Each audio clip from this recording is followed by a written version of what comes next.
এই দেখো আমি রসগোল্লা বানাবার জন্য ছানা নিয়ে নিচ্ছি।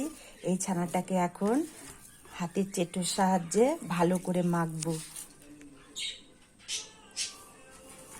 এই দেখো এইভাবে মাখতে হবে, হাতের চেটোর সাহায্যে এরকম ডলে ডলে ডলে ডলে মাখতে হবে।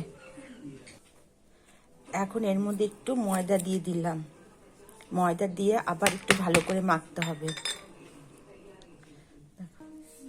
আমার ছানা মাখা হয়ে গেছে। এবার এগুলোকে আমি গোল গোল রসগোল্লার মতো বানিয়ে নেব। আমি 1 লিটার দুধের বানাচ্ছি, দেখি কটা হয়।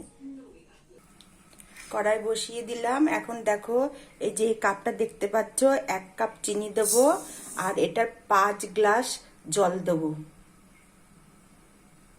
দেখো জল দিয়ে দিচ্ছি, 5 কাপ জল দেবো। 1 কাপ চিনি আর 5 কাপ জল।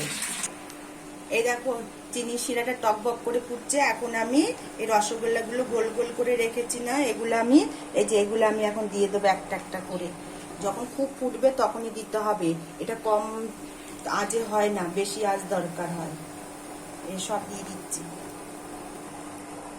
এই দেখো,